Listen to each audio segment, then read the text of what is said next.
Hi everyone, welcome to class. कैसे हो आप सब लोग? प्लीज मेक श्योर आप मुझे थम्स अप देंगे when ever you join the class.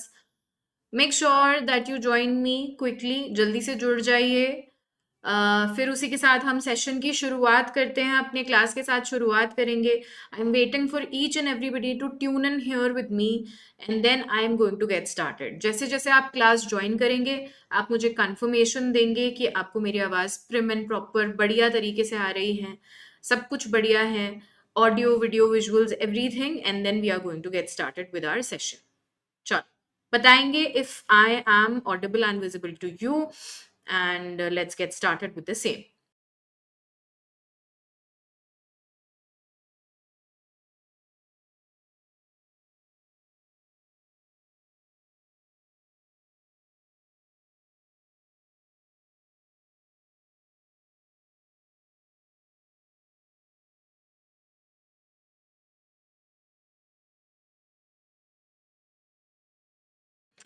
Okay, so there are many students जिन्होंने बेसिकली यूजीसी नेट एग्ज़ाम तो अटेम्प्ट किया है, उसके साथ साथ गेट का एग्ज़ाम जो है उसके लिए भी फॉर्म्स फिल किए हैं।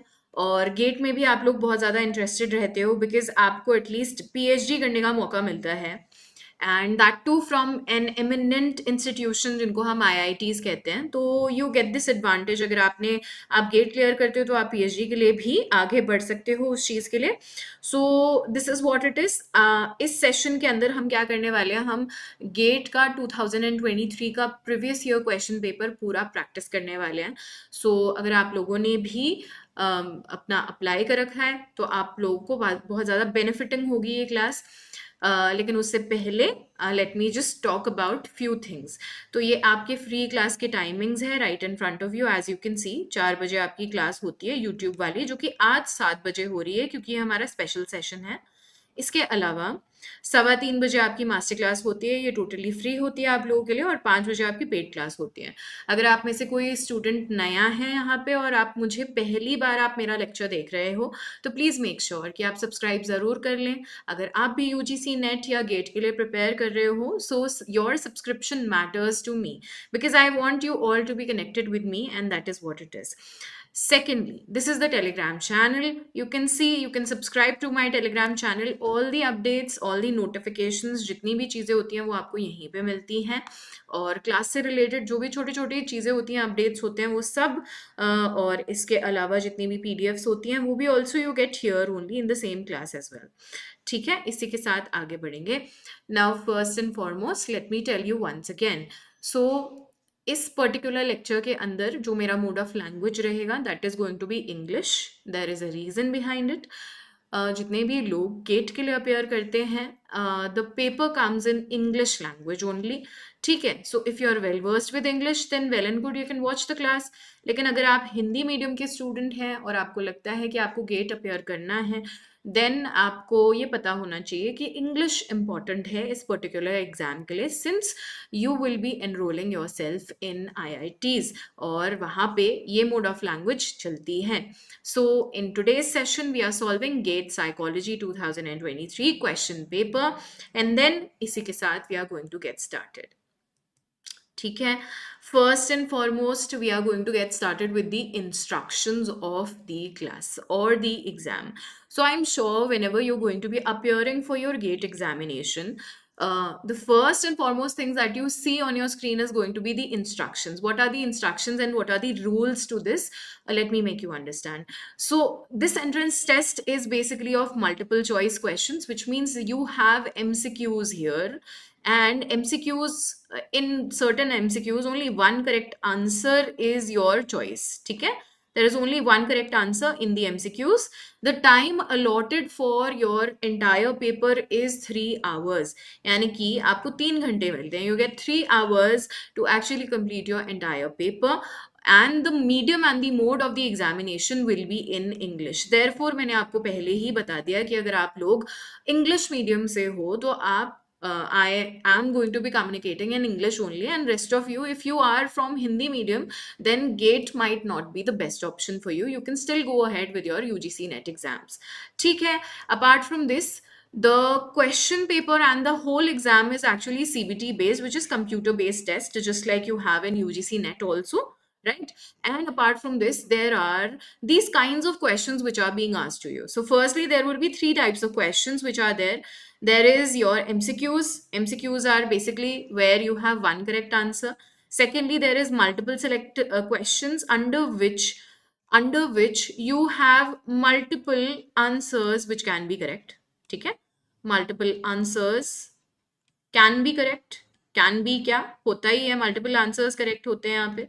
Apart from this you also get NATs. NATs is basically numerical answer types, which means under this you solve the questions according to the how you have paper one in UGC NET also.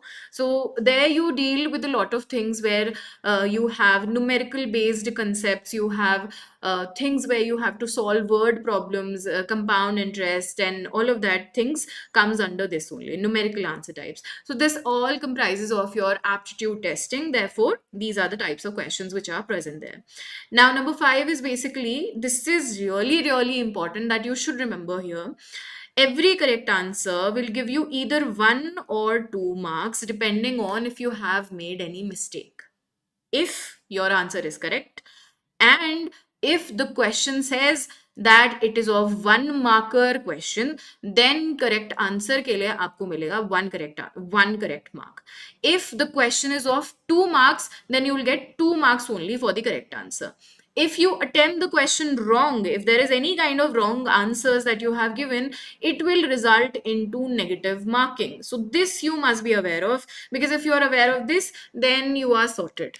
ठीक है, but let's just say you're not really aware of the fact that there is a negative marking involved in your gate examination and you do multiple wrong answers, then you're not through with it.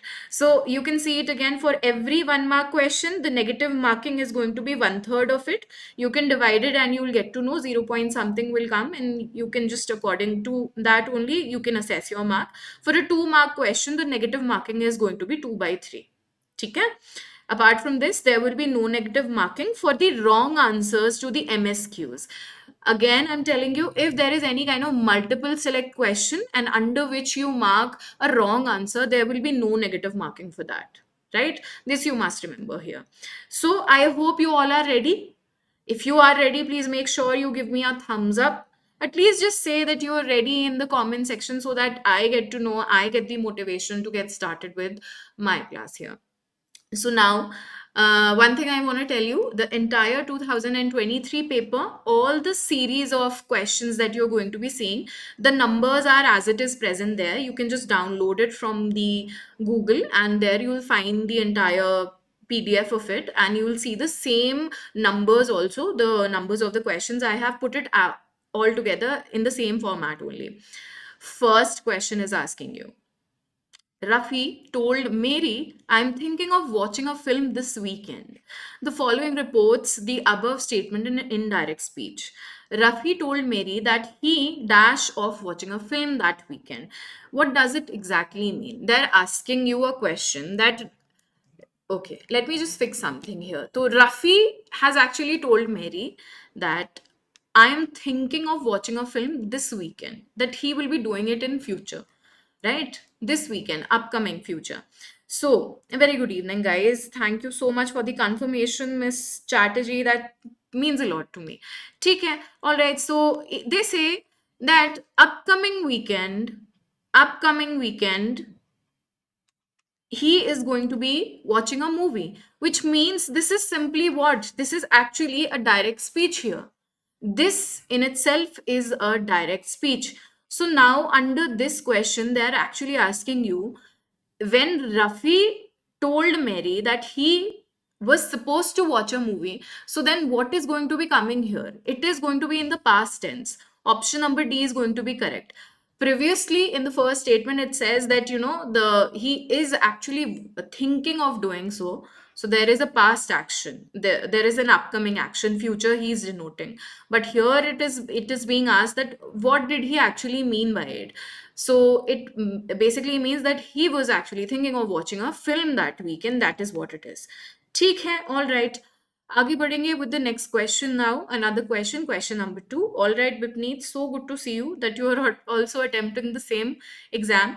Now, under question number 2, you have this particular question where there is permit, there is a blank, there is enforce, there is relax. So, according to the word, you have to match the meanings here.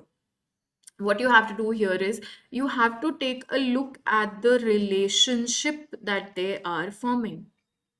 What kind of a relationship is this? What kind of a relationship is this? So basically, that's what you have to do here. You have to understand the relationship. You see, there is enforce. Enforce is something when you apply any kind of rules, right? That's what you do when you apply any kind of rules. And relax is basically when the rules are removed. So, do you see the difference? Do you see the relationship between them? It is basically the contrary relationship, we could say. Or there is a opposite relationship between the two words, which also means, yes, yes, absolutely correct. So, which also means that the relationship between the word permit and another word out of the option is also going to be what? The opposite or the contrary. So, permit का जो antonym होगा, that is going to be forbid. Option number B is going to be the correct answer here. Permit is basically when you allow something, right? And forbid is something when you breach it, when you deny, right? You deny something. So that is what it is. Very good evening, everybody. Right? So this is what it is. The correct answer is option number B. All right. Now, under this question, this is question number 8 here. I want you all to read this out for yourself. I will read it out for myself. And then we are going to be answering this. All right. Which one of the options does not describe the passage below or follow from it? So there is this whole passage, and under this they are asking you which one of the options does not describe the passage below or follow from it. Which one of them is not following it, does not describe it? So we tend to think of cancer as modern illness because its metaphors are so modern. It is a disease of overproduction, of sudden growth, a growth that is unstoppable, tipped into the abyss of no control. Basically, they are saying cancer is what? Cancer is overgrowth of, or how do we say that, multiple abnormal growth of your cell, abnormal growth of your cell. So we consider it as basically, which is a modern illness which a lot of people is actually suffering from. They're going through this. So they metaphorize it as a disease of overproduction, sudden growth that is unstoppable, tipped into the abyss of no control, which basically means that there is no control to your cancer. Modern cell biology encourages us to imagine the cell as molecular machine.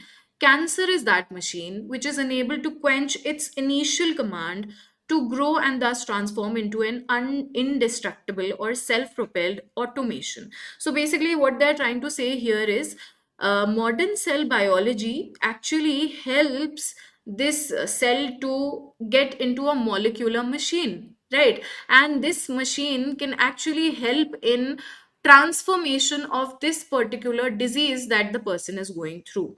Now you have to take out an option under which your question is resonating, where they're asking you that what exactly does not follow from the passage, what is not following from the passage.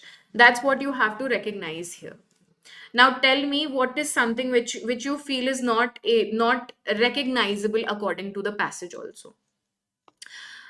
Okay, let me also, I also want your answers. I want you all to respond here in the live chat box. I'm watching your comments right now, and meanwhile, I'll also discuss it with you. So this entire passage, they're actually talking about how cancer continues to grow. In this particular passage, they've talked about cancer, they've talked about modern cell biology, but in none of the options did they ever mention that modern cell uses figurative language or metaphors or anything at all. Nothing of that sort, basically. So option number D is the most correct answer here. Why? Because they're just describing what is modern cell biology, right? That's what they're doing.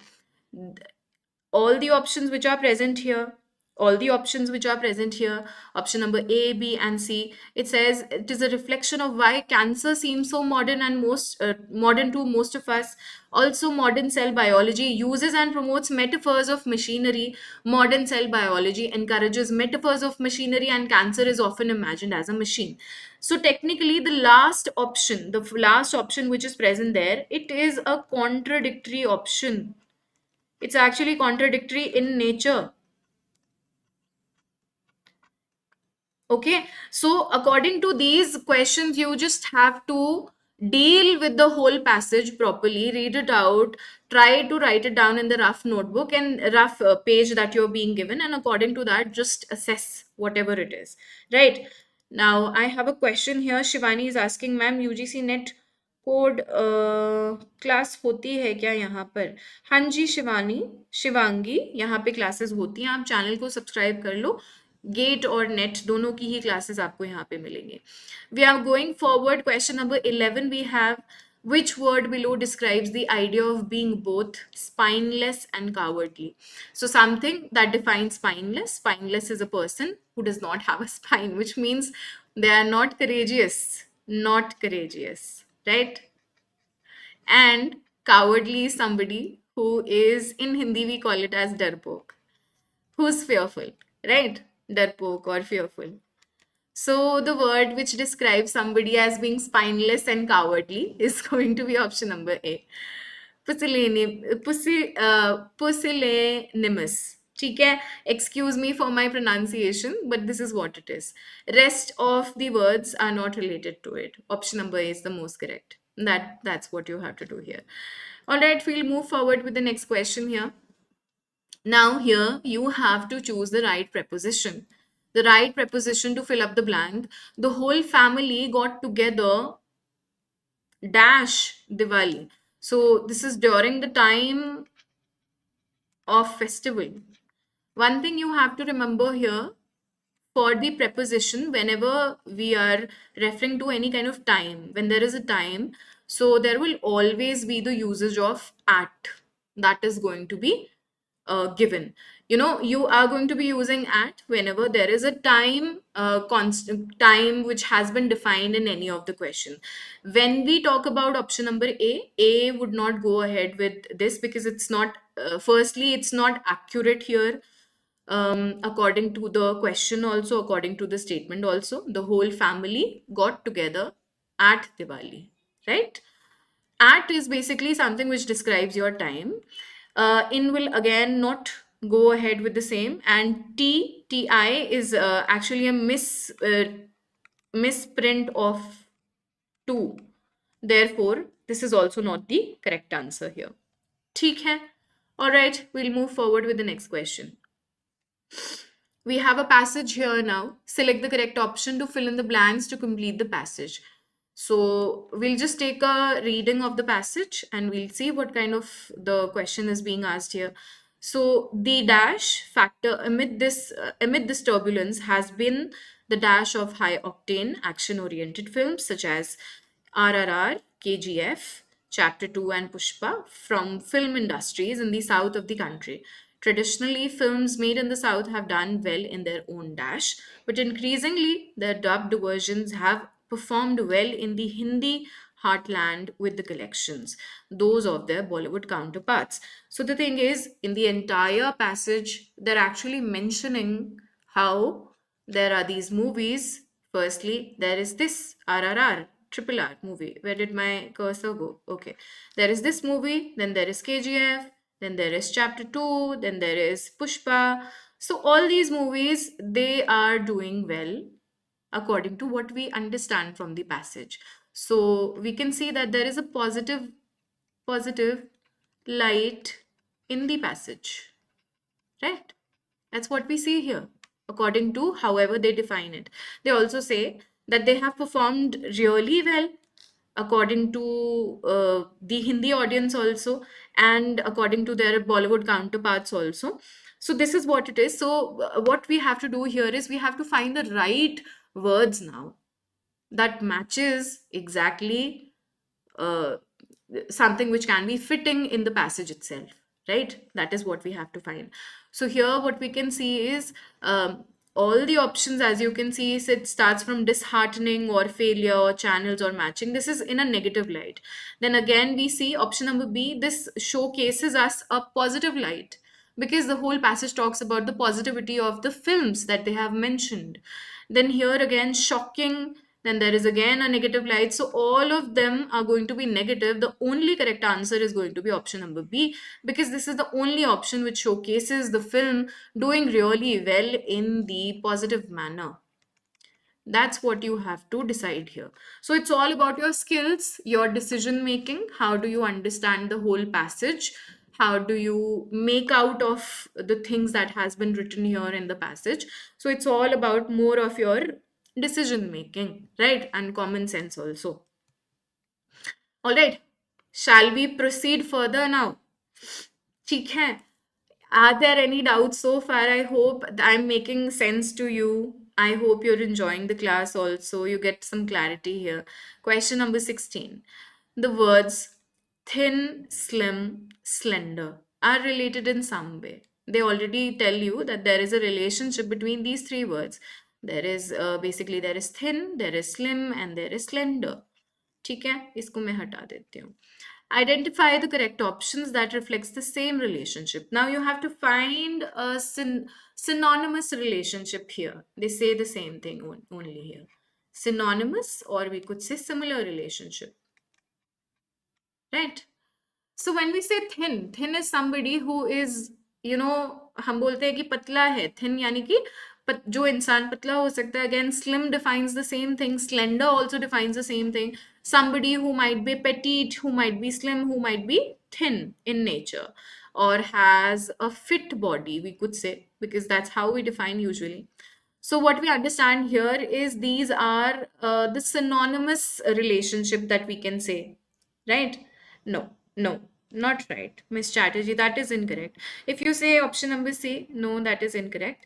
This is actually the degree of comparison. No, this is the degree of comparison. So when we say tall, taller, and tallest, that is the degree. We say that, tall is basically larger in height, right? Taller than tall is more larger than height, and tallest is somebody who is the highest, when the tallest in there, all of the people. But here, the correct answer is going to be option number B, right? Option number B is going to be the most correct answer here. ठीक है? All right. Hmm. Apart from this, there is also this thing also, but that I was checking here out. This is a MSQ. So there is multiple select question which is present here. Firstly, option number B is also the correct answer here, because it also defines the synonyms between them, and also option number A, which defines the fat, plump, and voluptuous body. So we say fat is somebody which has a little bit of adipose tissues in them. Plumpy is also the same person only. Voluptuous also you call somebody which has a curvy body, right? Then when I go ahead with option number B also, so we define somebody as short, which means they have a medium height, shorter height. Small is of the same thing. Petite also we say the same thing. So here you have to just identify the relationship, what kind of an relationship is there. That's it. Option number C mein it is a degree of comparison, and option number D mein there is just we say again there is a comparison of the same, where there is fair, there is dark, there is wheatish. This is what it is. They're actually comparing the complexions all together, right? Let's move forward with the next question. Chalo, batayenge what is the correct answer here. Now let's read this out.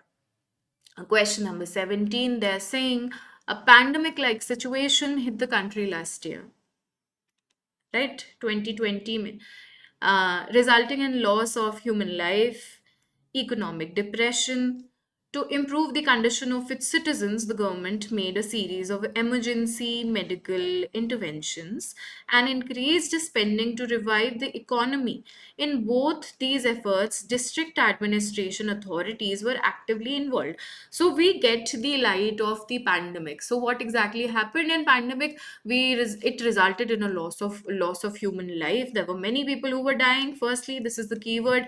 Then there was economic depression, recession also came, and then people were actually trying very hard to keep up with their money. Many people lost their lives and many people lost their jobs also. Then apart from that, the emergency medical situation was also on roller coaster ride, because there were numerous people who were dying. Now they're under this passage, they're asking you what can be the following plausible actions that can be taken. Plausible is a word which defines you something which is a reasonable or credible things that is going to happen. So they're asking you in this passage that what could be the plausible reason behind this. That's what you have to understand. Plausible action behind it, not reason. ठीक है? So that's what you have to tell here, plausible action. So let's try to answer this. What could be the plausible actions if the country is facing through so much loss? There is an economic dip. There is people who are losing their lives. What could be the most relatable option that is present here? Tell me. What do you think? Again, this is an MSQ. If you can give me a correct answer here, you can also pause on the screen and just see. Okay? So let's just read out all the options. See, in future, government can make district administration authorities responsible for protecting health of citizens and reviving the economy. Basically showcases you that this can be a plausible action. This can be a plausible action that people will do, right? They will. Apart from this, government may set up a task force to review the post-pandemic situation and a certain effectiveness of the measures taken. So whatever the measures that we have to take post-pandemic, that we have to assess. That the government is going to be doing. So that is another plausible action that the government is going to be taking. Apart from this, the government may also set up a committee to formulate a pandemic management program. Of course, that is needed because it is an intervention that we require after a country is facing so many problems altogether. There is losses, there is life which are losing. So all of this, we need interventions. So all these three, option number A, B, and C, are the plausible actions as being asked in the passage. They're asking you which of the following actions are going to be plausible, reasonable actions, credible actions that the government is going to take. So if we take a look at option number D, it says the government may take population control measurements. Why is there a need to control population when the country is going through such a vast disaster or a natural problem? Of course, there is no need. So therefore, ABC should be the only correct answer. That is making so much sense here, and option number D does not go ahead with this. All right, now next question. Let's answer this one. Chalo. I want you all to answer if you are able to understand everything, right? I want your answers. I don't see you guys much interactive with me, but anyway. All right, question number 24 under 2023 GATE psychology question paper is asking you what? Let's read it out. I told you the truth, I say yet again. Memory is truth because memory has its own special kind. It selects, eliminates, alters, exaggerates, minimizes, glorifies, vilifies also. But in the end, it creates its own reality. It's heterogeneous, but usually coherent versions of events, and no sane human being ever trusts someone else's version more than his own. Keyword which lies here is basically memory is truth. This is the keyword. They're saying in the first statement itself, it says, I told you the truth and I say yet again.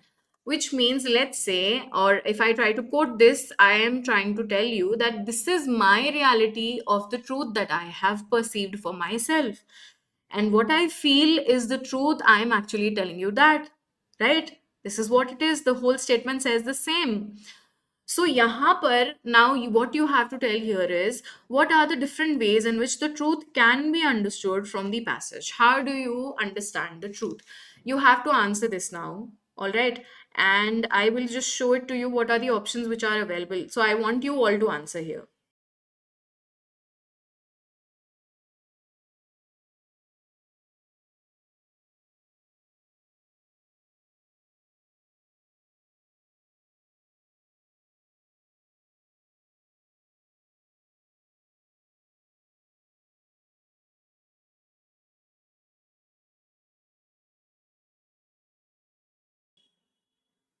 So, under the question now, one thing that we understand here is that they have given us a keyword that, memory's truth is supreme. It's the only truth which actually defines and makes the other person feel that they're correct.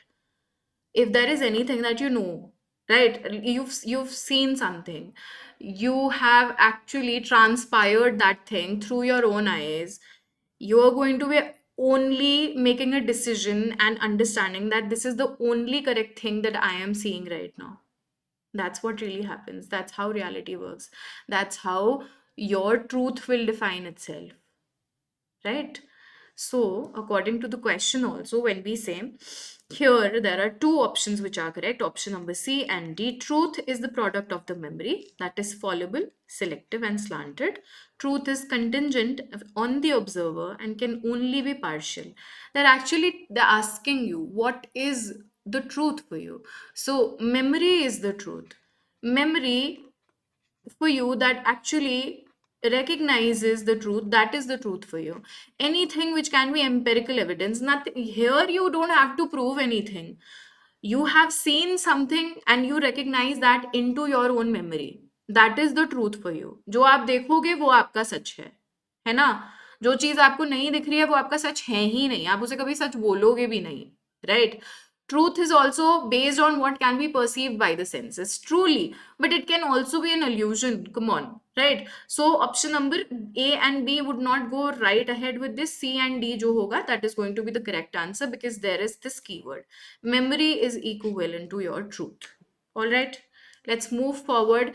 Now we have questions which defines our psychology. So, all the psychology questions we are starting off now here. ठीक है. So we've completed the aptitude part of it. I hope you understood it. Any doubts so far, anything at all that you feel like that you did not understand or anything, you can let me know here. So what we have here is question number 27. Question number 27 is asking you, blind spot in the retina contains what? Blind spot retina के अंदर क्या सारी चीजें इसके अंदर present होती है? That's what you have to tell here. Okay, let's try to answer. I hope you try to answer here. Blind spot, what does it comprises of in the retina? What does it have? Okay, let's quickly address this question. So, blind spot actually is a place, let me show it to you here. You can see blind spot is a place here. Here, you can see the blue colored portion. This is where the blind spot lies, right? This is your optic nerve. So blind spot is very, very near to your optic nerve. Optic nerve is the place where your eye exits. Your eye exits the whole system and it goes on to connect to your brain. So blind spot is actually the place where there are no photoreceptors. There are no photoreceptors, which means that there are no rods and cones. And rods and cones actually helps you to perceive image, to helps you define color, to helps you see the whole thing in the stimuli. So blind spot contains neither the rod cells nor the cone cells. That's what it is. Does not contain anything because it does not have photoreceptors, and photoreceptors are rods and cones. That's it. All right. Moving forward with the next question, let's answer this now. You are going to be answering the question now. Please tell me. What would be correct?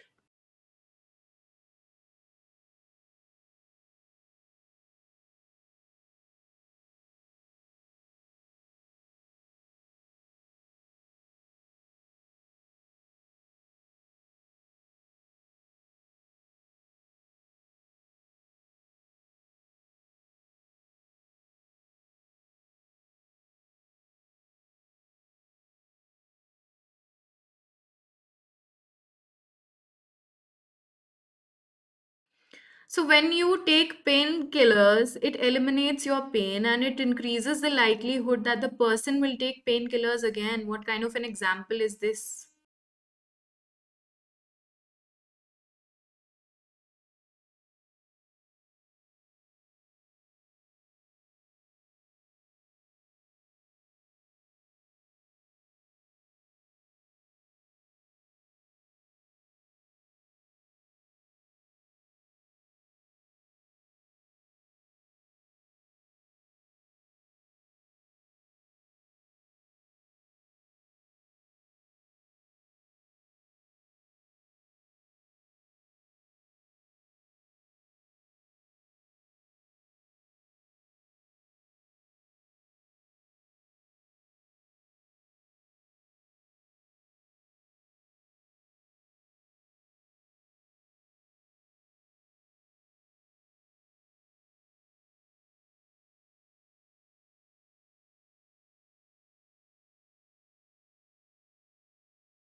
All right, so under this question, you had to define what when you take painkillers, it eliminates your pain.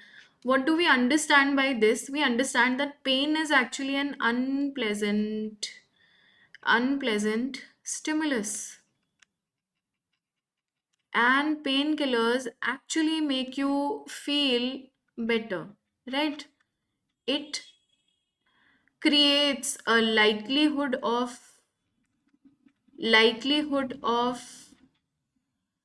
betterment in you, right?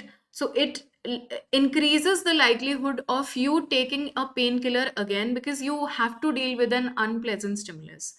So this is basically an example of what negative reinforcement. Option number C is the correct answer here. Negative reinforcement. Why? Because you're actually there is a likelihood of your behavior that you are going to be taking the same stimulus, that you want to remove the unpleasant stimulus and you want to get itself better. So you make use of this is basically the negative reinforcement that is going on here. ठीक है. Pain is basically an unpleasant stimulus, and after you remove the pain by taking the painkillers is basically you have to deal with your pleasant stimulus. That is what it is. Right? Moving forward with the next question. Question number 29, and under question number 29 they're asking you, when learning something new impairs the ability to retrieve information learned earlier, it is known as what? So, when you're learning something new and you have a problem in retrieving or you have a problem in recalling the information, then what? Then actually, what kind of a phenomenon is this? What do we call this as? Your earlier information, the already learned information, is interfering with your new information.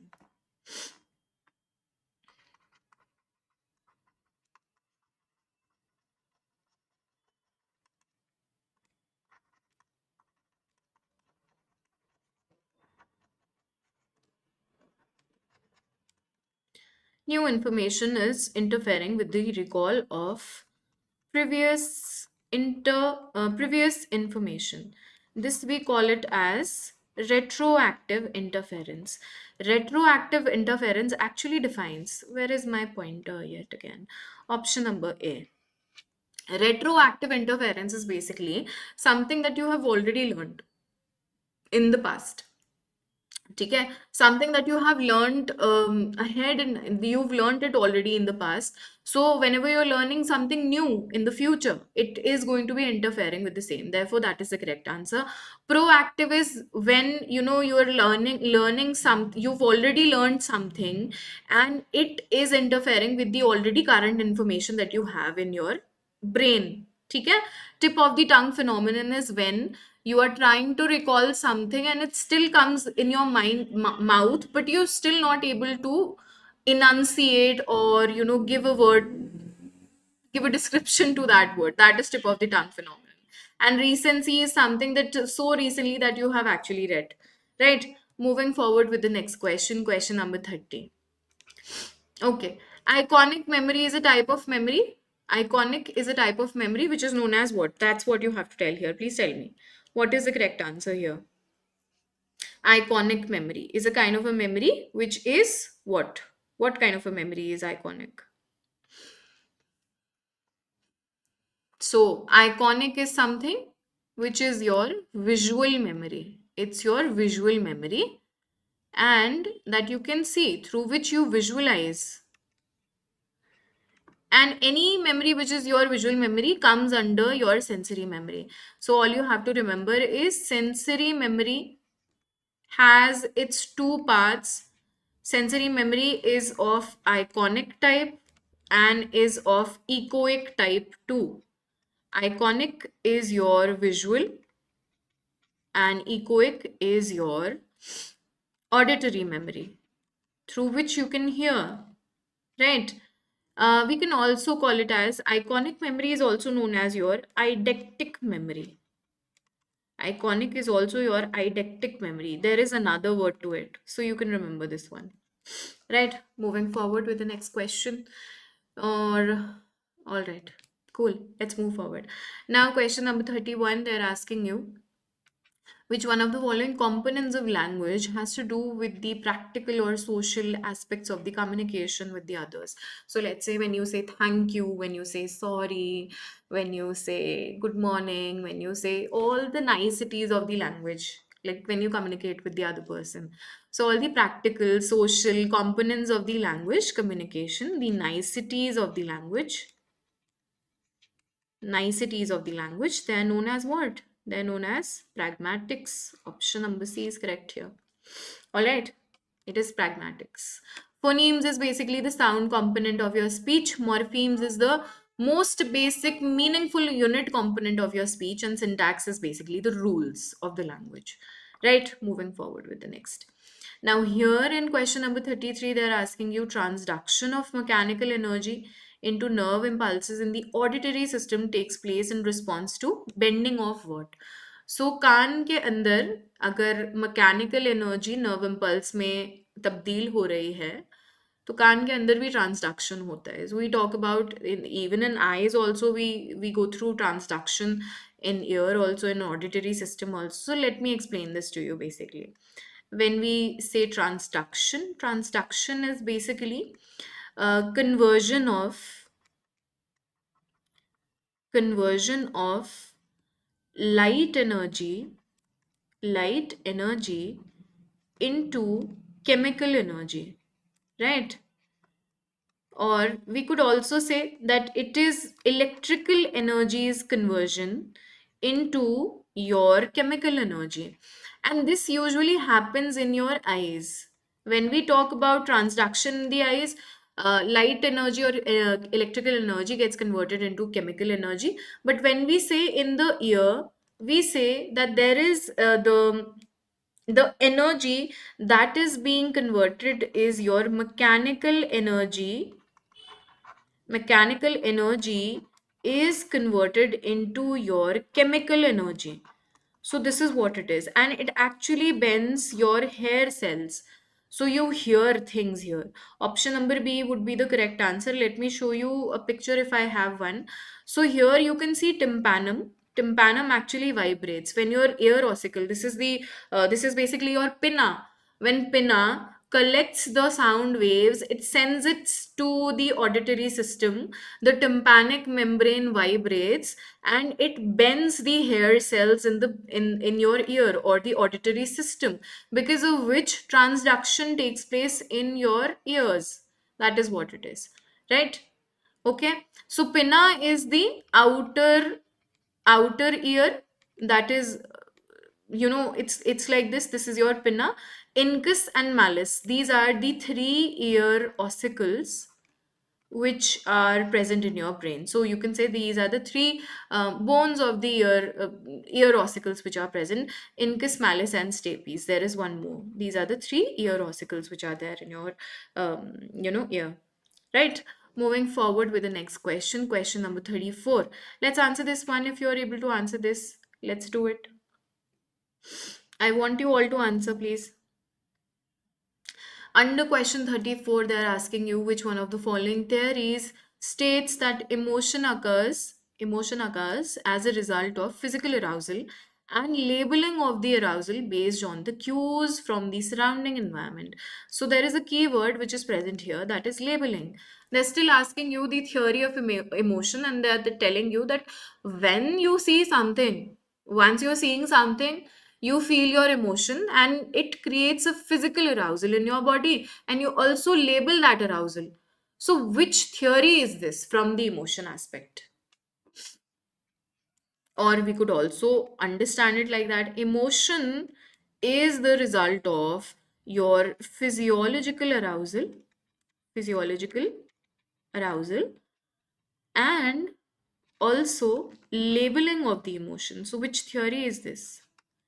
Labeling of emotion. So which theory is this? This is known as two-factor theory, which is also known as by the name Schachter and Singer theory.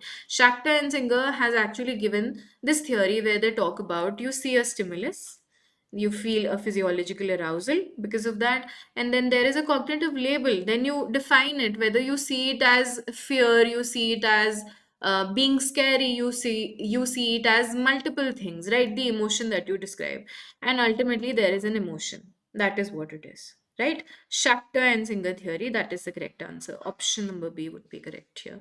Moving forward with the next question, I want you all to answer this now, please, come on. I want you all to answer in the live chat box and let me know what is the correct answer here.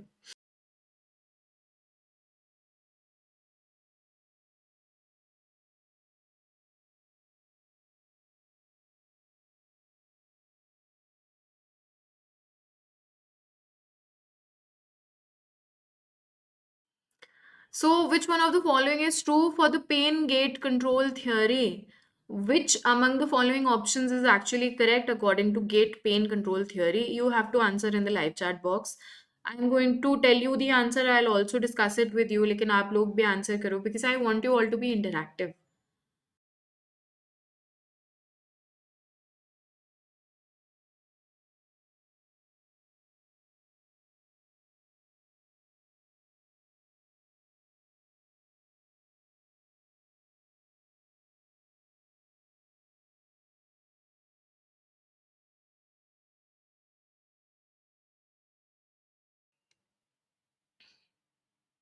Okay.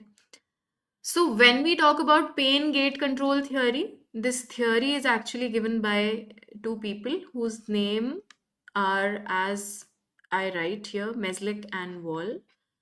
Both of both of these people has given this theory where they talk about that in our spinal cord there is a substance. There is also a gate. There is actually a gate which is present, which allows, which has some nerve fibers, and it allows pain signals to your spinal cord. They can allow pain signals, they can also shut it. They can also shut the gate and not allow the pain signals. So there are actually these nerve fibers which has this, what do we say, they have the permission to allow these pain signals. So Melzack and Wall की ये theory है और इसके under they define it that. Alright, so pain signals actually they must pass through a gate located in the spinal cord. This is the most accurate description amongst all the options which are being given here in question number 35. Moving forward with the next question, and you can see under this also. So there is this is the part of your brain is connected to your spinal cord. Spinal cord has a substance which is also known as substantia gelatinosa. It also has some nerve fibers which can be defined as a gate, and that gate allows you to feel the pain, or it does not allow you to feel the pain too. That is what it is. Next question, let's answer this. Let's make sure that you all answer.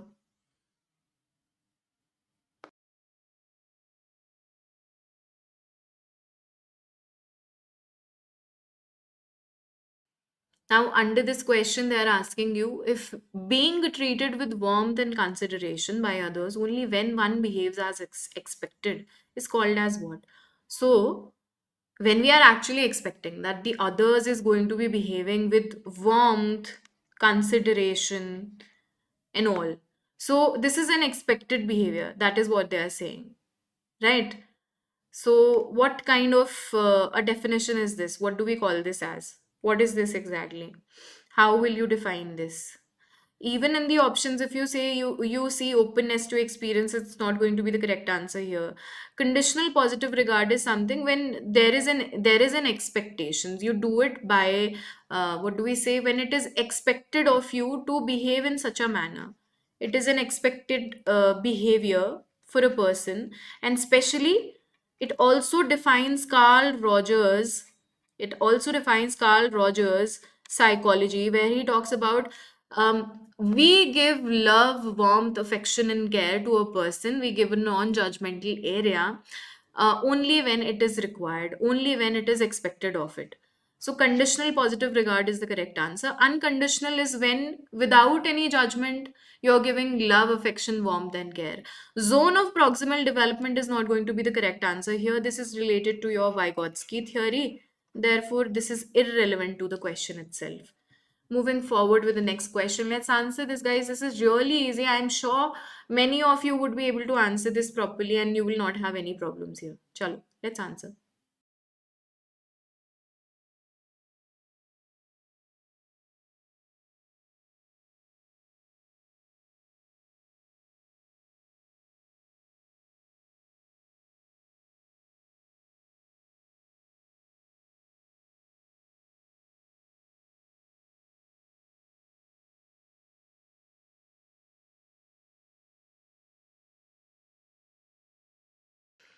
So I can see only one person answering all the questions. I do not see anybody else interacting, and that's not a problem. But sometimes I feel like, I feel like I come, I take the classes, and I'm just teaching myself.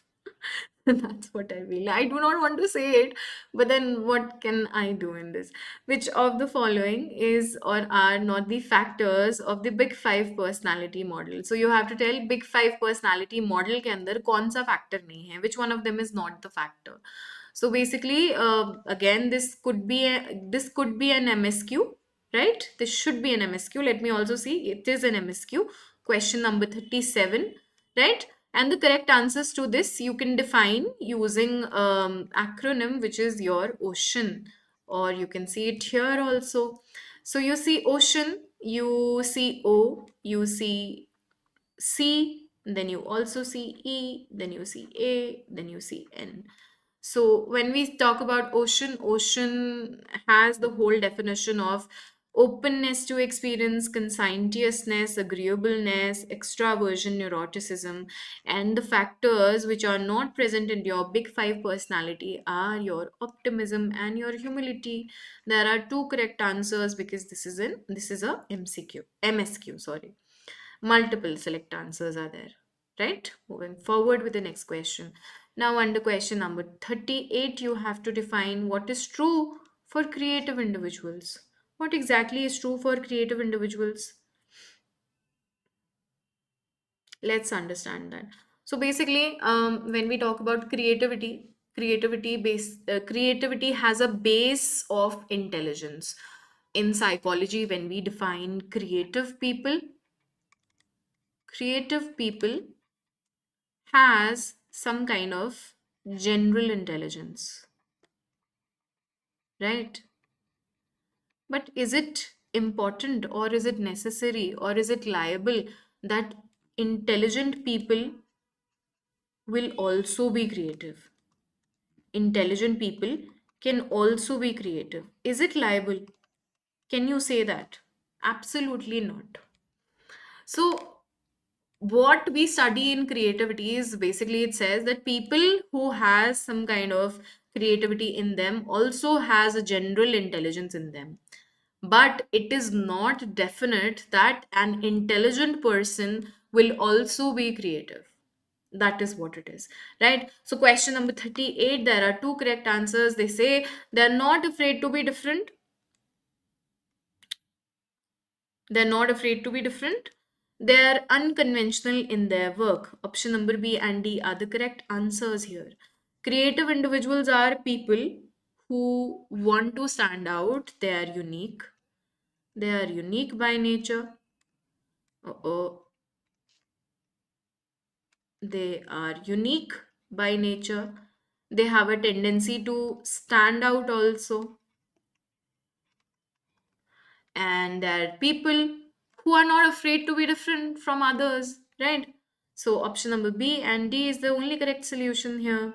Moving forward with the next question, chalo. Question number 39, now you have to define here which of the following is are included under behavioral genetic studies in humans. Under your behavioral genetic studies in human beings, what all is included? What all is there that we include? Chalo, let's answer.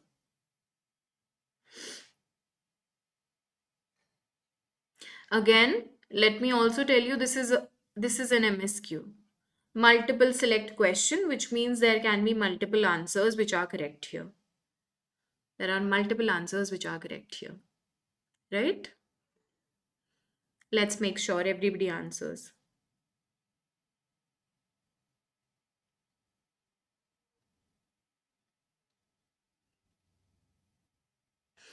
They're asking you under behavioral genetic studies what can be included. Inclusivity they're asking. So there is your family studies which are inclusive, twin studies, then adoption studies. Selective breeding studies are not included in behavioral genetic studies, right? When they give you a keyword where there is genes involved, genetics involved, which means it runs in the family, or you can acquire it in the family, through the family. So through family studies we say that, we study about the generation comparison, or over the generation how much the family has been evolved. Twin studies is about how there is monozygotic and dizygotic twins, how they are being reared and in what kind of an environment. And through adoption studies we can also understand how there is a difference between genetics versus your genetics, or we could say biological, versus your adoption rate between the families. If you like to adopt, if you like to adopt, or if there is you are also rearing your own children, so adoption studies actually does a comparison between these two. All right, moving forward with the next question. Question number 40th. Now they're asking you which of the following statements regarding locus of control is or are correct. If there is one question, or there can be multiple answers which can be correct. So this is again an MSQ. Let's answer this. I want everybody to answer here.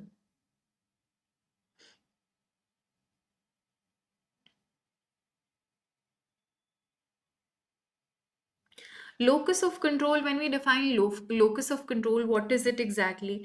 So there are these two things when we define locus of control, or we also say control is something under which, there is an internal control. So always say that there are internal factors or internal control of things. Then there are things which are outside of my control, so there are external factors. Or if I tell you, anything which is under your control is basically your own, anything which lies in your own territory. But something which is not in your territory lies outside of your control. Basically, there is a friend who has said something to you, and now you feel bad about it. And after that, you try to you want to connect with them, you want to associate with them, but um, it's not under your control that they have hurt you. So what are you going to do in that situation? You're going to actually take a step back into that situation. So locus of control is a place or is an area of your control where you have some things which are going on in your control and some things which are going outside of your control. So let me just draw it here also, if I could find out my pointer yet again. Geez. Okay. So here what you see is this is the area. Everything which lies under your control is internal. Oh my God, this is getting on my nerves now. Anything that lies in your control is internal. Anything that lies outside of your control is external. Right? So here you have to answer this. It can be internal and external both. It is also associated with your self-esteem, and it is also positively correlated with your success. So successful people has higher rate of, locus of control because of the fact that they are able to identify something that they want to associate with. If they think that it is worth their time, they will associate with that. If it's not worth their time, they will not associate with that. Internal factors also consists of efforts and abilities, and external factors consists of luck or fate too. Right? These are the two things which are involved here. Moving forward with the next question, question number 41, they're asking you, which of the following are true for non-parametric statistics? Non-parametric statistics के according क्या सारी चीजें सही हैं, क्या सही है, ये आपने बताना है. चलो, so let's answer this. This is a really easy question. If you're well aware of this, then very nice.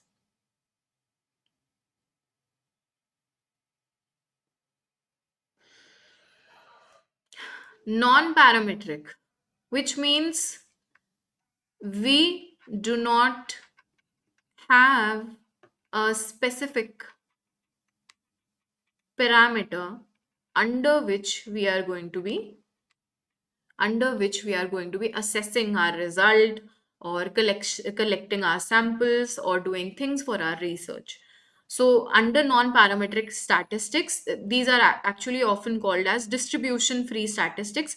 Reason being, we cannot define what kind of a parameter are we, agreeing to, or what kind of a parameter are we involving in. And apart from this, they also deal with the ordinal data, right? They also deal with the ordinal data. So option number A and C is the correct answer here. Distribution free means the distribution can be uneven, right? Distribution can be uneven. It is not always likely that it is going to make a distribution which is always normal probability, which it defines as a normal probability curve, or it can not always have a normal curve. It can be something which is more than the normal curve. It can be a flat curve like this. It can be a peaked curve also like this. It can be a mid curve also like this. So platykurtic, mesokurtic, or leptokurtic curve, right? Moving forward with the next question. All right, chalo, बताएंगे what would be the correct answer here? Under this question, they're asking you, according to the review of research on stress and immune system, which of the following statements has or have substantial evidence? So, if they are actually researching over stress, that is one component, that is one variable. This is your first variable, and this is your another variable. There is a relationship between them, stress and immune system, and what kind of a relationship would they have on a substantial evidence? That's what you have to tell here. So, firstly, there is a negative relationship between stress and functional immune measures.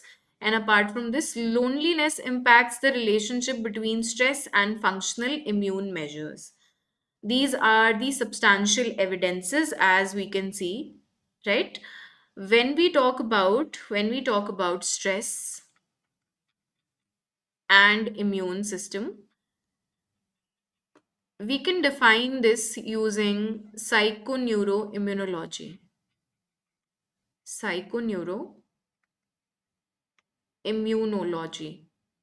All right.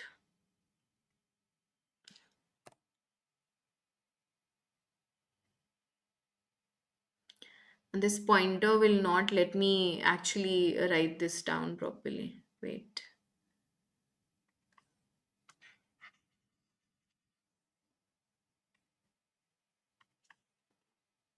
Hmm.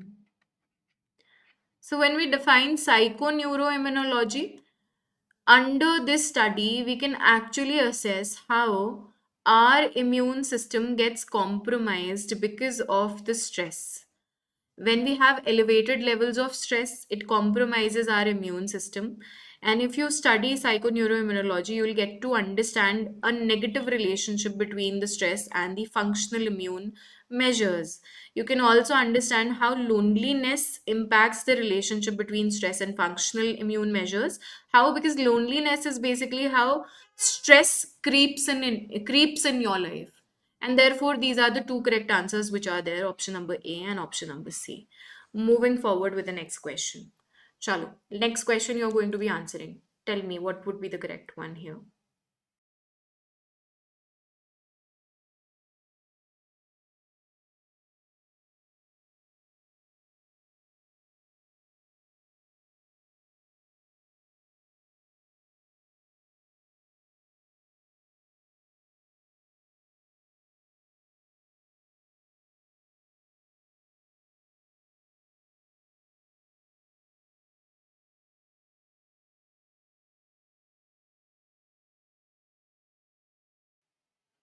Under this question, they are asking you which of the following influences gender dysphoria. If there is something which influences the gender dysphoria, or are there any influences which are present under gender dysphoria? You should also be aware of the fact what exactly is gender dysphoria. You should know the definition to it also.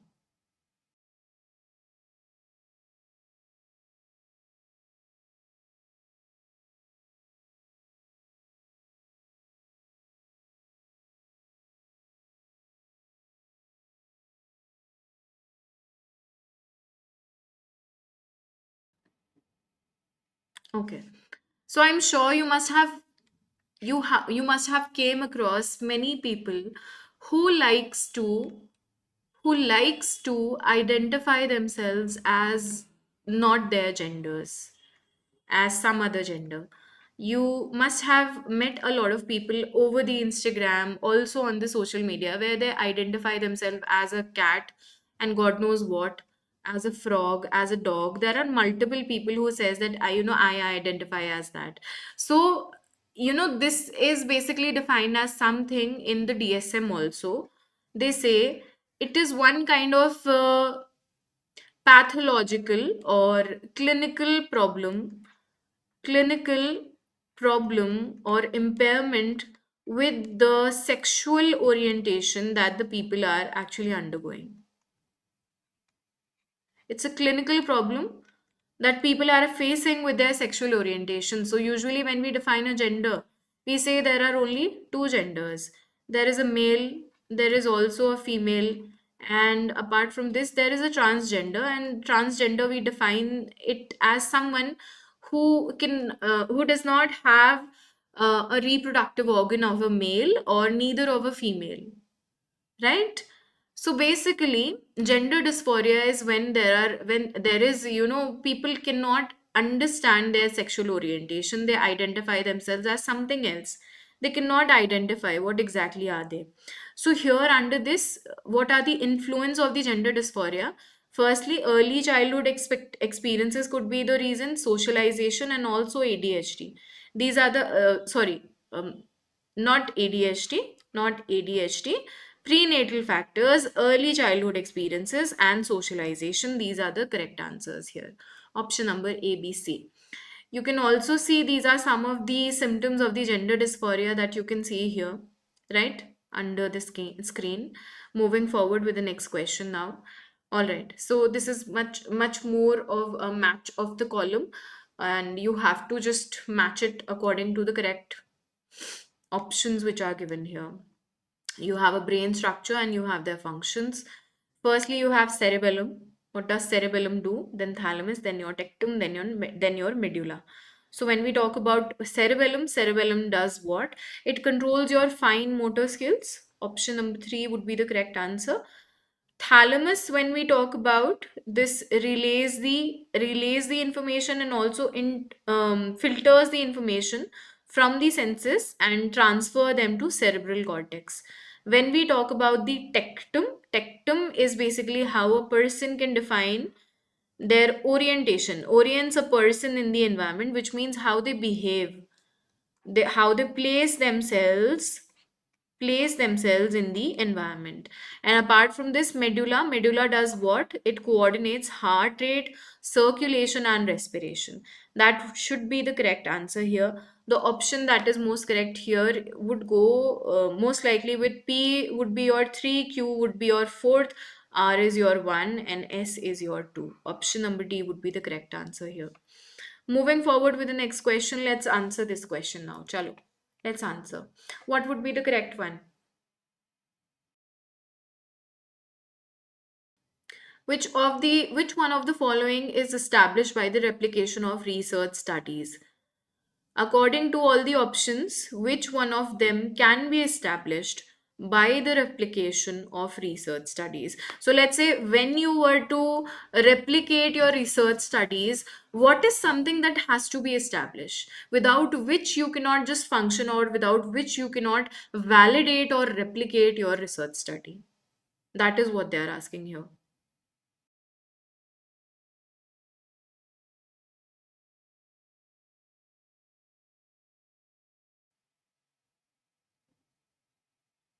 So very simple.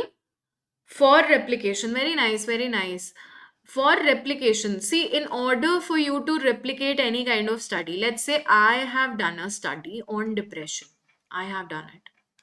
And there is somebody else in Japan who wants to conduct the same study with the same kind of design, the same kind of variables, the same kind of aim, and they also want to study depression only, and that they are doing it in Japan. So, the result that I have actually come across according to my study can be replicated, and it can also give us the same kind of result, even if somebody else is doing it in some other corner of the world. So, reliability is something which actually establishes the consistency of our research, that it's going to give us reliable results. That is what it is. Reliable results. Cool. Moving forward with the next question.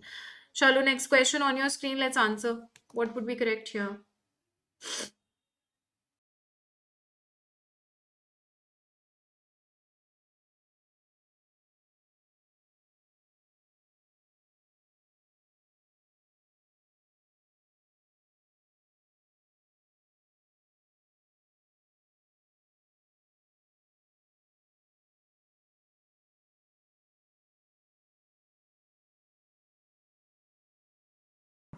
So I fixed the ticker for you because I know you might not be able to see this. You have to match it accordingly.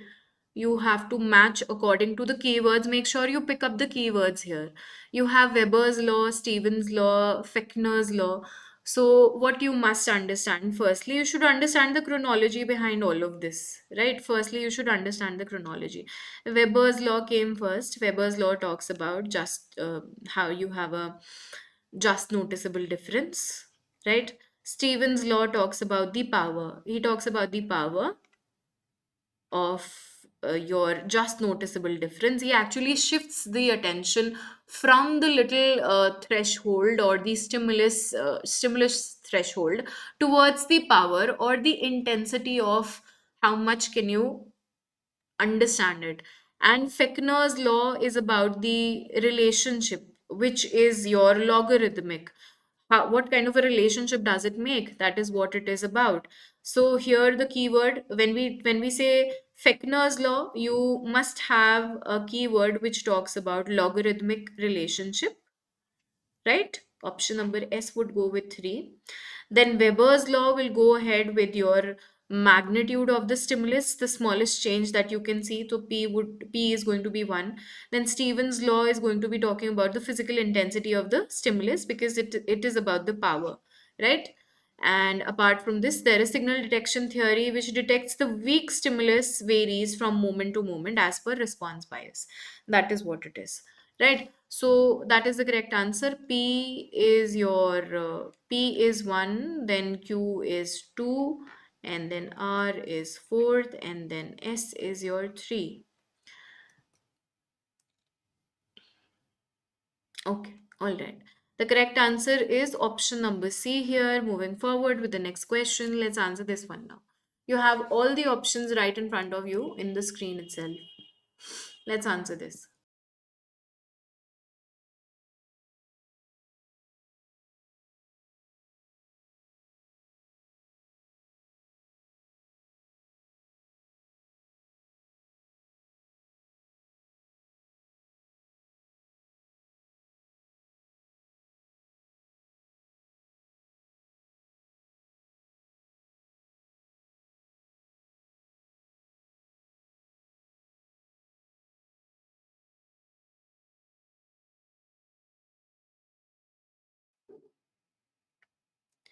All right, guys. So moving forward with the next question, let's answer this.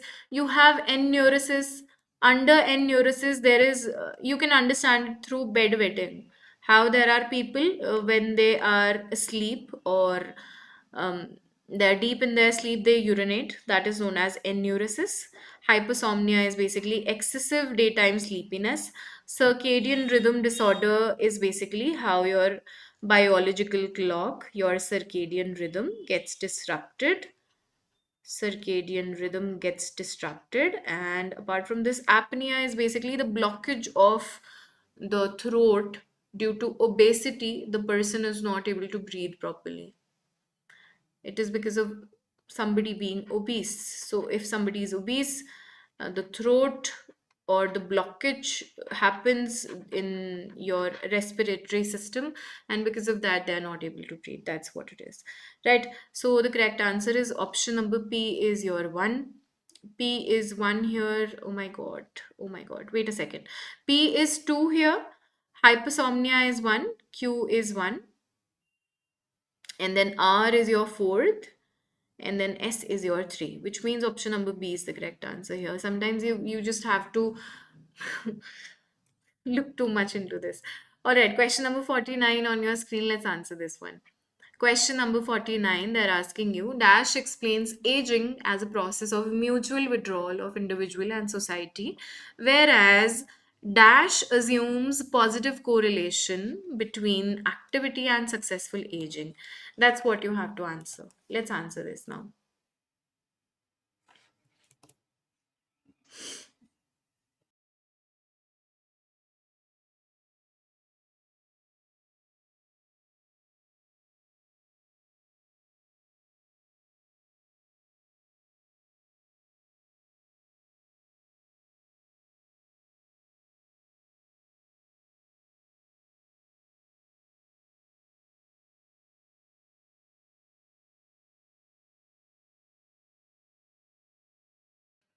All right, very well done. They're asking you the first part of the question is something which theory explains aging. as a process of mutual withdrawal of the individual and the society. Basically, they talk about how when we grow up, we disengage. We disengage with people, or we disengage with society. And there is a reason behind it, because people have outgrown themselves. They would like to disconnect with the society, because society is all the time telling them, moral policing them into asking them to do something right or wrong. Then people, when they grow up, they like to disengage with the society, and they do not want to associate with what is right or what is wrong. So when people outgrow themselves, they're like, please let me take a break, give me some break. Therefore, they like to disengage. So, this is basically disengagement theory. And apart from this, they are asking a positive correlation between activity and successful aging. So, when there is activity and there is also successful aging, it talks about activity theory. Option number C is the correct answer here. Moving forward with the next question. Again, you have another match the column. Let's answer this. Chalo, let's make sure that you all answer.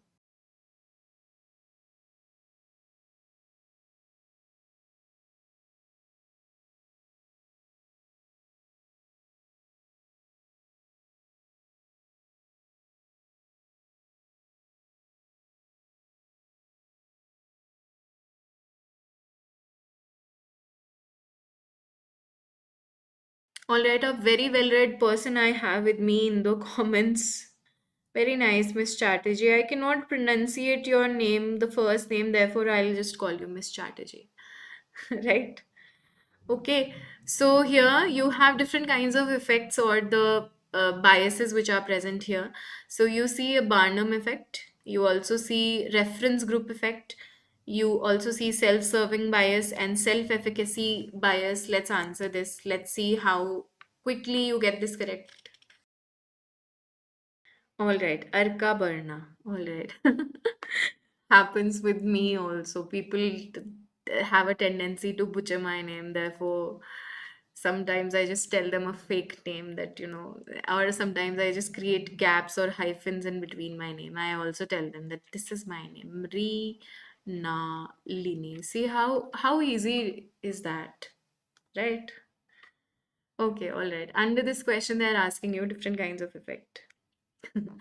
Okay. So Barnum effect, have you ever felt like that when your life is falling apart, you succumb to zodiac signs, or you succumb to actually reading newspapers where you see your horoscope?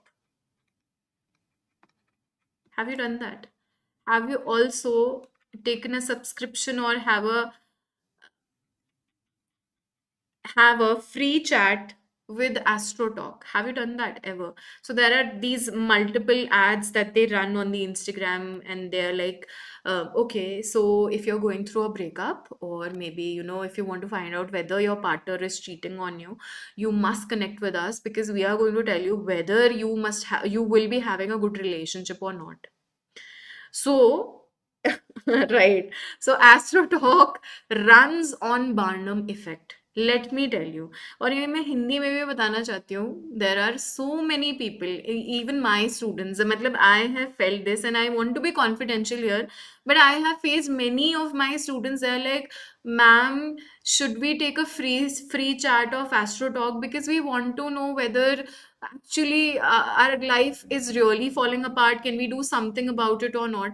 So Barnum effect is actually an effect which tells you that you want to get to know something about your own life. You want to get to know something about the accuracy of your personality. Is your life going accurate?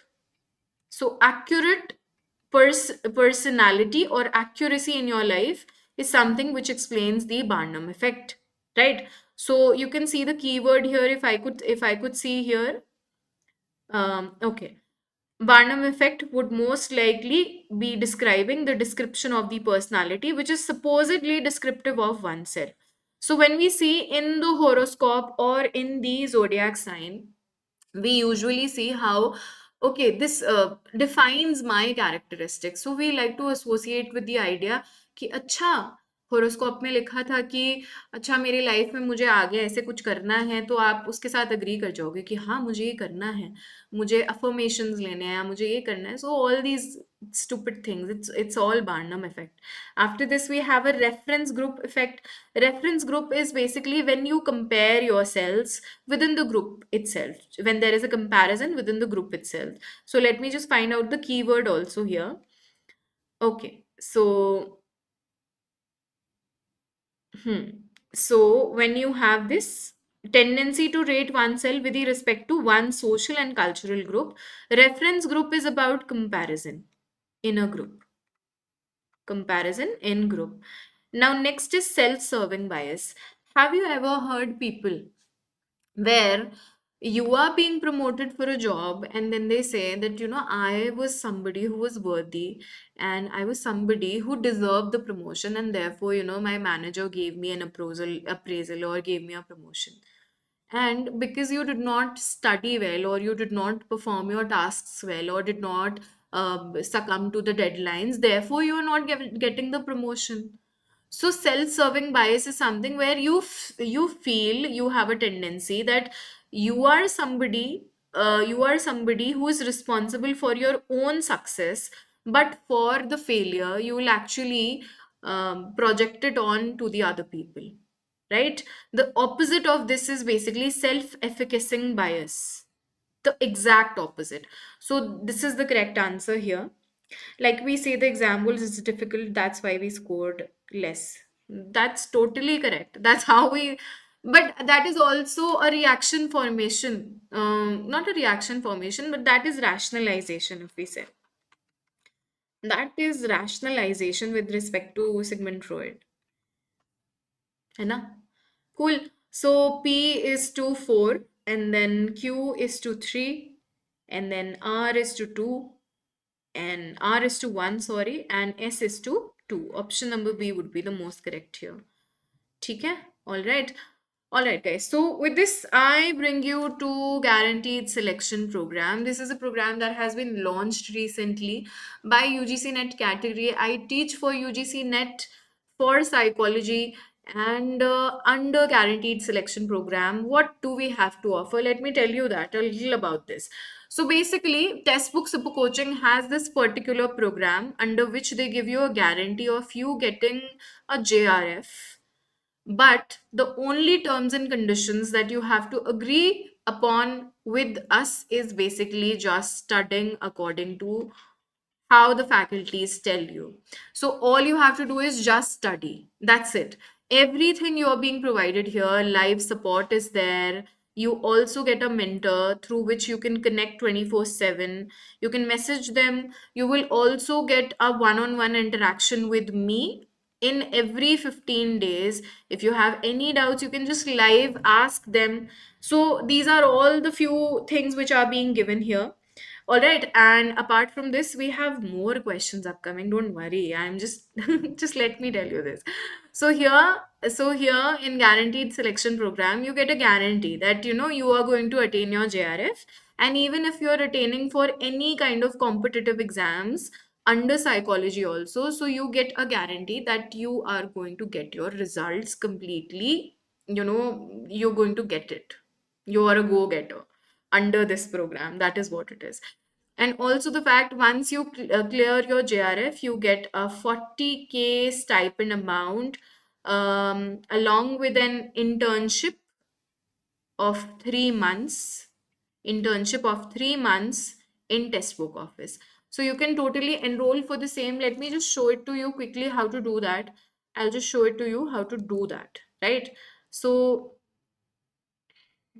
if you want to enroll in the course, what you can do here is basically just fill the form. And how will you fill the form?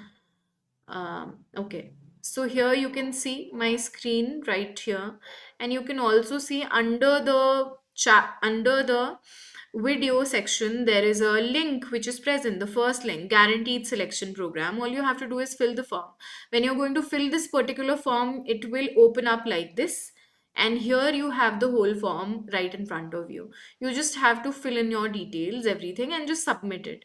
And the team will connect you themselves, and you don't have to do anything apart from that. So if you're interested, you can enroll with us. You also have the form for the same. And with this, we move forward with the next question. Chalu, let's make sure that you all answer.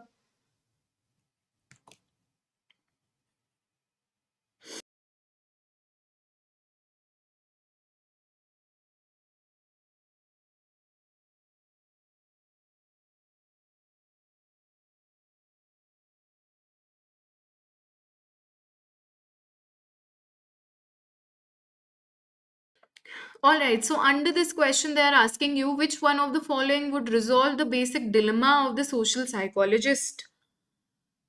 What is going to be resolving the basic dilemma of the social psychologist?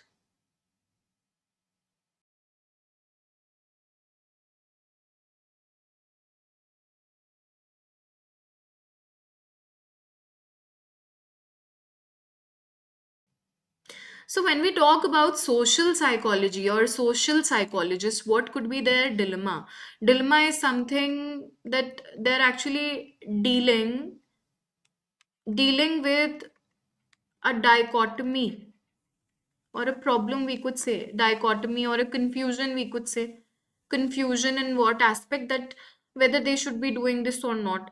So most of the time social psychologists have this dilemma, that whether replicating their experiments and conducting some new experiments may have their internal validity and external validity too. See, actually there are many studies under which social psychology has evolved. So if you have read about Daryl Bem, have you heard about him or read about him? Daryl Bem is one of the famous, most known social psychologists who has actually done a study on psi. And psi is about how you have supernatural powers, how a basic average human being has supernatural powers, and they can foresee the future also. This is what he actually tried to prove, foreseeing the future. And do you think, is it really true? Do you think this is true, that a person, an average person, can foresee the future? This particular study was actually conducted by Daryl Bem in 1900s, and he actually goes on to prove that psi actually exists in average human beings, and people can foresee the future.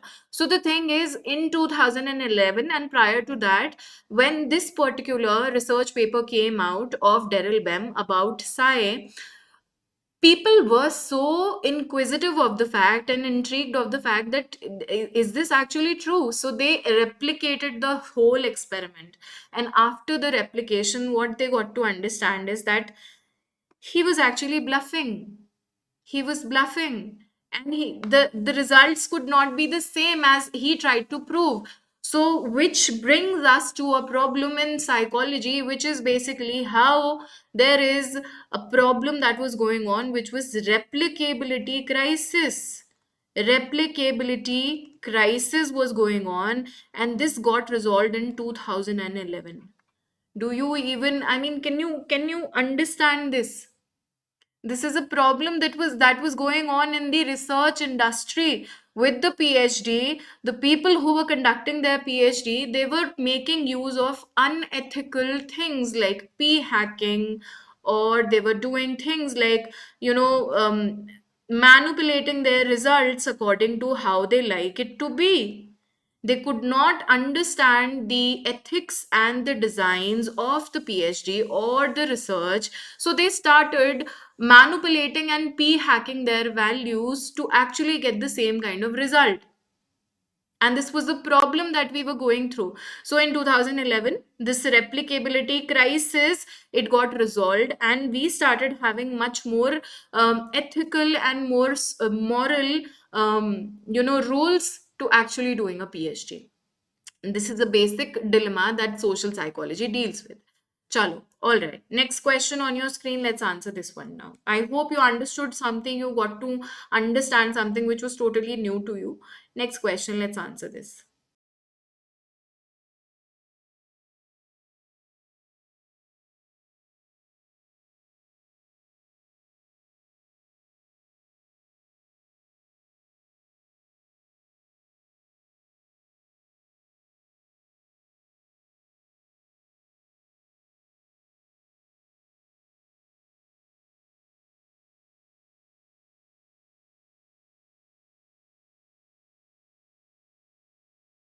Under the question, they're asking you which one of the following statements is true according to Brehm's reactance theory.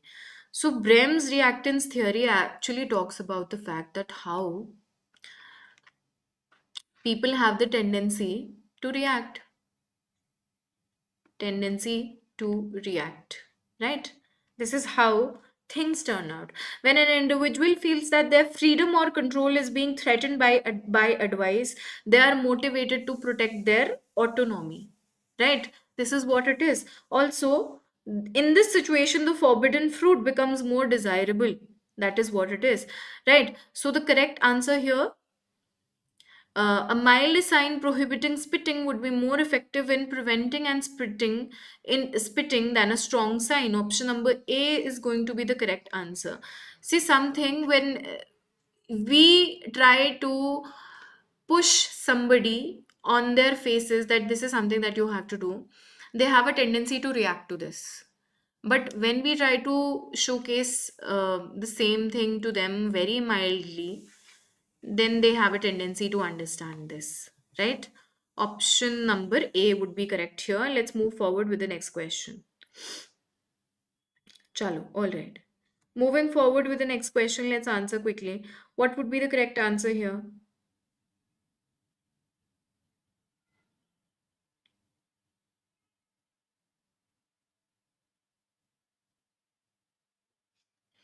Okay. According to over justification effect, which one of the following consequences would be true for students who freely choose to study psychology if marks are given for attendance? So what could be true according to over justification effect? That is what they are asking here. What could be true? If if they are asked to freely choose studying psychology and marks are not given to attend the classes. So with respect to that, what would really happen?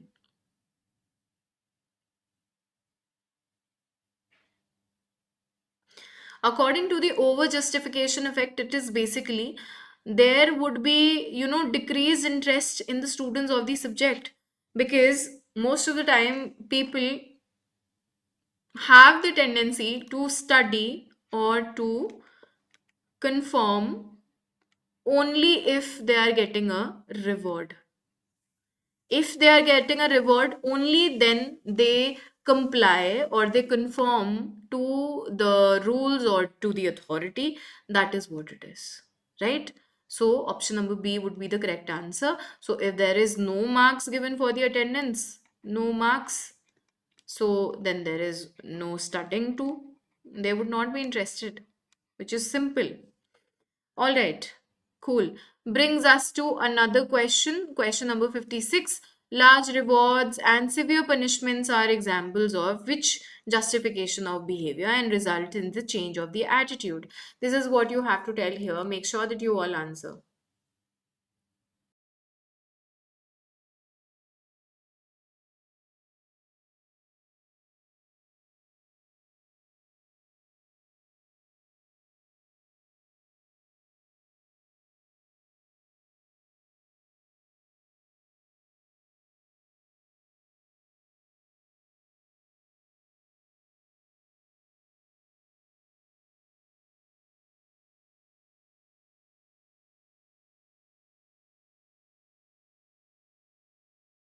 So, when you have large rewards or severe punishments, you have an external justification for the behavior, and it also results in these small changes in the attitude.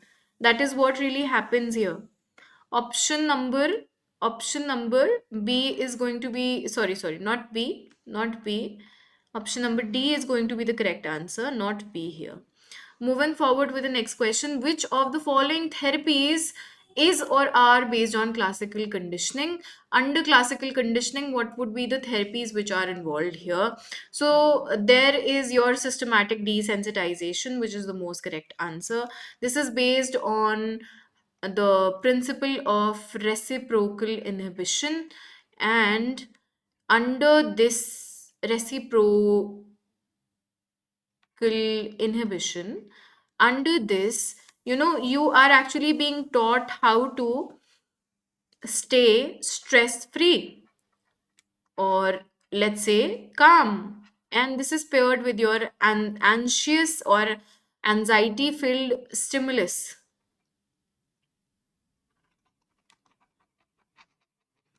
Right. So systematic desensitization is actually teaching you to be calm, but at the same time showing you or triggering you with a stimulus which is making you anxious. And through this hierarchy, they try to actually reduce down your fears. That is what it is. It works on reciprocal inhibition. Next question, which of the following characterizes Wernicke's aphasia? What is Wernicke's aphasia? What are the characteristics of the same? Let's answer the question now. There was a little disruption with the internet of mine, and therefore we could not properly connect here. Now, Wernicke's aphasia, they're asking you what are the characteristics of them. Aphasia is basically the inability to or comprehend, inability to understand, comprehend, speak, fluency, everything. Option number A and B is correct here. C is incorrect. Inability to write and understand the symbols that represent the speech sounds, which is also correct. Not able to understand, not able to write. This is all the characteristics of the aphasia. Right. Moving forward with the new question. Question number 59. They're asking you which of the following are the components of the theory of mind. So theory of mind talks about how your emotions, your feelings, and your component, your basically your emotional connect and the components and the feelings, it all has some kind of beliefs. You have some kind of beliefs that you understand, and you're able to deal with things effectively because there is an existence of your mind. So there your mind exists and it has basically some emotions, some feelings, and you're able to connect with things. So understanding all of this and recognizing all of this and recognizing the thoughts, everything has to do with the same. So the component, firstly recognizing the mental states is the correct answer. Understanding that people can have false beliefs also. A and C should be the correct answer here. Okay. And theory of mind, people of people of problems where we say intellectual disabilities, people who has ADHD, people who has learning disabilities, these are the kind of people who are not able to understand emotions very clearly or not able to express themselves. Next question on your screen, question number 60. Now question number 60 I would give as a homework for today, and the reason behind it is so that at least I get to understand how much do you recognize and um, get hold of your subject. So I hope that you do this homework for today and make sure that you comment under this video. So what you have to do is just answer this question, comment कर देना इस video के under so that मुझे पता चल जाए, and make sure कि आप लाइक भी ज़रूर कर देना to the video and share it with your friends too. So with this we complete our session. I will be solving another PYQ, very soon in the next week now. And again the same thing, I will get your aptitude also and your psychology part also. We are going to be solving all the questions here. All right, so with this I will be seeing you in my next class. Until then, take care. Bye bye each and everybody. Hopefully आप लोगों ने सबने enjoy किया होगा. You're watching textbook net JRF. I'll see you very soon.